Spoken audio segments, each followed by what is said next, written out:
دیکھو جونی، میری عادت تم اچھی طرح جانتے ہو کہ میں دوستوں کا نام کبھی درمیان میں آنے نہیں دیتا، اسی لیے مجھے صاف صاف بتا دو، ملک کی سلامتی کے متعلق کوئی بات چھپانا میرے نزدیک ناقابل معافی جرم ہے، عمران نے سخت لہجے میں کہا۔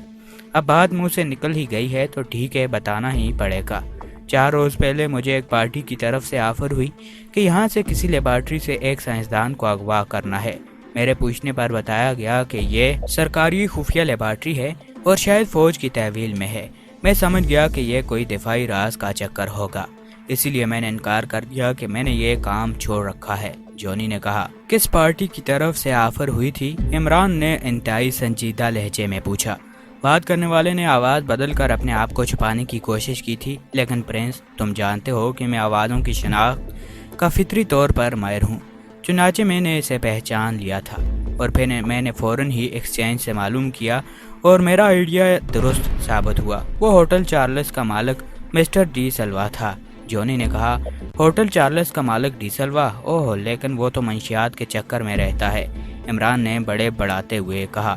ہاں، بظاہر اس کا بزنس یہی ہے، لیکن پرنس، وہ ہر کام میں ماہر ہے، ہو سکتا ہے اس سے بھی کسی اور پارٹی نے رابطہ قائم کیا ہو۔ ہماری دنیا میں سلسلہ ہی ایسا ہے کہ حت الوسع براہ راست سامنے آنے والے سے گریز کیا جاتا ہے اور کوشش کی جاتی ہے کہ کسی اور کے کندھوں پر بندوق رکھ دی جائے۔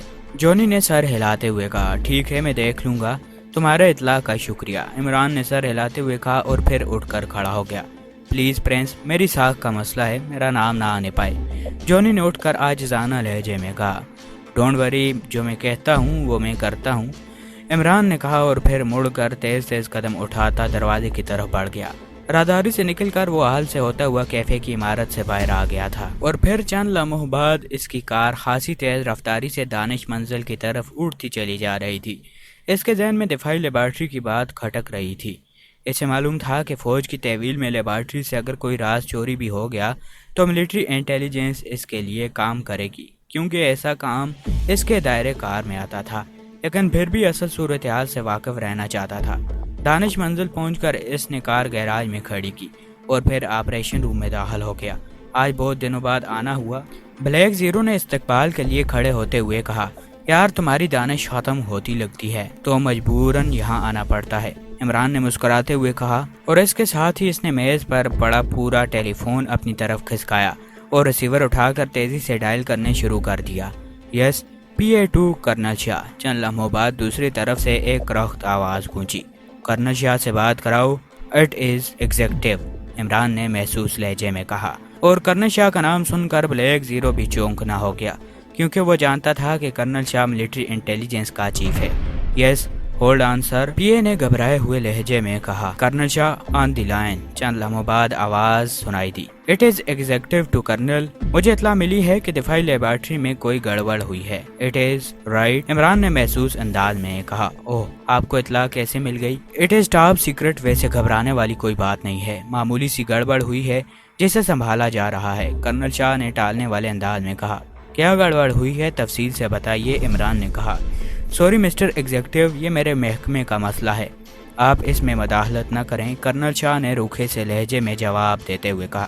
دیکھیے کرنل شاہ، دفاعی لیبارٹری میں گڑبڑ ملکی سلامتی کا مسئلہ ہے اور آپ جانتے ہیں کہ ایگزیکٹو کے اختیارات کیا ہیں۔